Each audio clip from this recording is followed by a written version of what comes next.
Hey everybody, this is the addendum to my Elder Scrolls 4 Oblivion review. Now, a lot of people have seemed confused by my views on this game, because in my review of Elder Scrolls Arena, I said it was an excellent game. And in my review of the game itself, I said it was a 3.5 out of 5. Now, were I to actually play through the game multiple times at the time I did the review, then it wouldn't have been a 3.5 out of 5. I had played through the game once, and it was fine. What I hadn't done was play through it pretty much entirely with multiple characters. I'd play through it with one character, and I had made a bunch of other characters and fiddled with them for mods and stuff like that, and just see what changed and all that kind of stuff. And I had done it for the character creation generation thing, but I really hadn't gotten in-depth with any of those characters. I'd played through it once with in-depth with a single character. And the problem arose that the more I played this game, the less I liked it. And so I sat to myself and thought to myself, what's causing this? Why am I not liking this game? And I've voiced those complaints several times, and people seem to be very confused by them. So I'm going to try to clarify what I'm talking about here. First off, the main problem with the game is that it's way too easy. Now, it's not that the bugs or anything. Now, the bugs are a given, because it is still a very buggy game, despite patching, despite the expansion pack and everything. But it's not buggy to the point where it's unplayable anymore, and that really doesn't bother me as much as it used to be perfectly honest with you. What it is multifold, but the first thing I'm going to talk about is it's too easy. And you can put the difficulty up to the absolute hardest you can go to. We're talking vanilla Oblivion here, no mods installed or anything, okay? And basically, when you play this game, everything levels up with you. It's the level scaling system. A lot of people have problems with this system. Now, the first thing you need to know about the level system, you don't need to level up at all. In fact, you don't really feel compelled to. Because everything else levels up with you. If you're at level 1 fighting an imp, for instance, that imp might be level 1, for instance, let's say that. If you get up to, say, level 10, the imp will now be level 10. And its skills will match yours and everything. And that's pretty much how the level scaling works the entire game. No matter what level you are, everything else is either the same or a very slightly higher or lower level than you.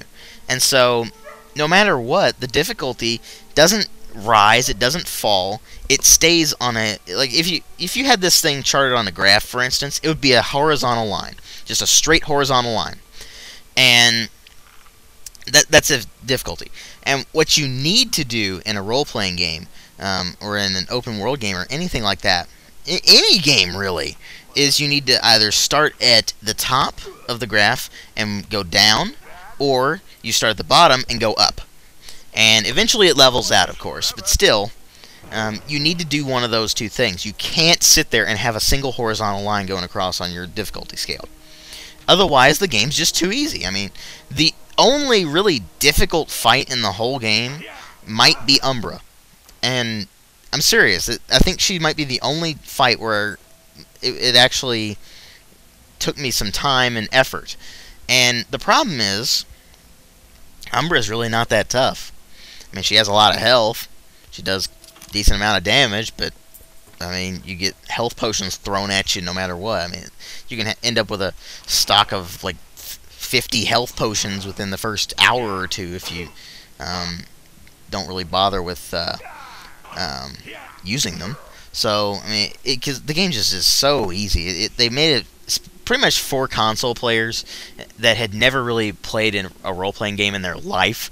At least that's what I'm guessing here, because the problem is the game just holds your hand through. It doesn't really even hold your hand. It drags you through just being way too easy. And that's my major complaint with the game. And more complaints are the setting is generic. Now, what I mean by that is we have all seen the generic forested green meadows and hills and forests and maybe some mountains set up like a medieval fantasy Europe. We've all seen that. Guess how many times we've seen it? a lot. I mean, this game came out in 2005, 2006. And, well, 2006, actually, I think.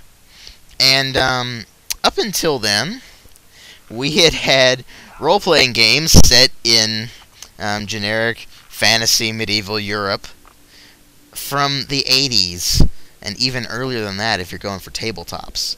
I mean, it's so generic. They really don't do anything to really truly differentiate it from anything else. I mean, all the stuff that made the setting of, say, Morrowind interesting, where it was basically like the faction warfare and like the actual influence of these the pantheon and everything. I mean, it actually was an interesting setting to explore. Whereas in Oblivion, you never really feel like you should explore. I mean, it's just your generic fantasy Europe, and maybe the towns look different, but other than that, there's really nothing that changes. I mean, and this extends to the dungeons and everything too. The dungeons are one of 4 basic tile sets, I believe. Well, maybe 5. Let's count here. You're either in a cavern, or a Alien ruin, or a fortress, or actually, yeah, I think that's it. Actually, cavern, fortress, or Alien ruin. I don't remember anything else. Or maybe a mine. Yeah, I think that's it. Mine. Now, Shivering Isles did shake this up a little bit, but not much. It just added in a couple extra tile sets that they just overused to Oblivion. Pardon the pun. But, basically, all the dungeons feel the same. There's really no sense of exploration or discovery or anything when you're playing these games, because of the fact that every dungeon looks the same. I mean, if you're exploring a cavern, all the other caverns look the same. If you're exploring an alien ruin, they all look the same. I mean, it just doesn't feel like you're truly exploring anything. It just feels like you're going around the same thing over and over and over again. And that is what you're doing, actually. And in addition to this goes back to the level scaling problem. There's no sense of accomplishment for anything. Now, if you play something like Gothic, for instance, you go to an area, it's full of powerful monsters, and you get your ass handed to you. So you run, and you level up, and you come back, and you beat the crap out of the monsters, and you feel like a beast now. It's like, yes, I have finally done it. In Oblivion, that doesn't happen. So there's pretty much no drive to play the game. I mean, I don't know about you guys, but if I ever feel like a game is either too challenging or just so ridiculously easy that I can plow through everything no matter what I'm doing for a long period of time. Now, I mean, if it's at the end of the game and you can plow through everything, that doesn't bother me. But if it's at the beginning or the middle and you can plow through everything, that's a problem. And I don't know about you guys, but if that happens to me, I just stop playing. I just don't get interested, because I need some sort of a challenge in some way. I mean, it doesn't necessarily have to be brutal or anything, but a decent challenge in order to actually continue the game. Otherwise, I just feel like I'm doing monotonous stuff and playing, like, I don't know, Minecraft or something. But it's problematic for me. Now, what I said about the original game still holds, though, at least in terms of mods. Now, mods do make this game worth playing.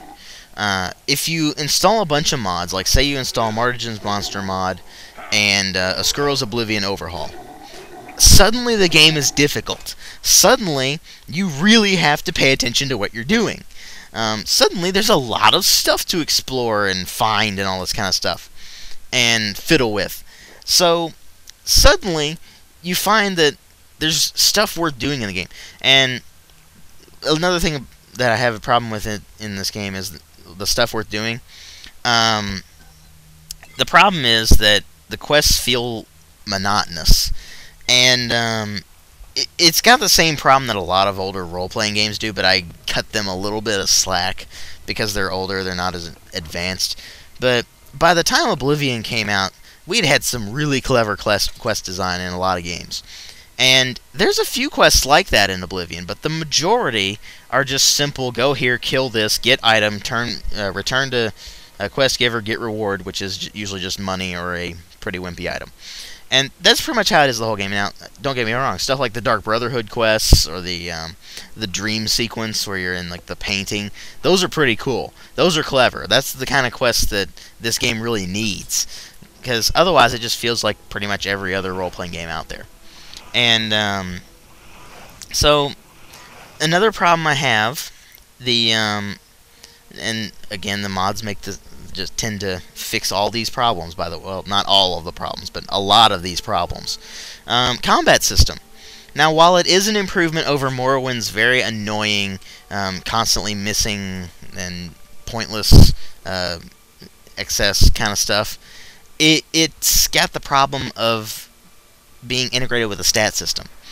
And the way the stat system works is when you get it up to a certain skill level, then say you get an extra attack, like you suddenly can do the spinning sideways attacks, and they provide different bonuses and that sort of thing, but they really don't affect the game in any way.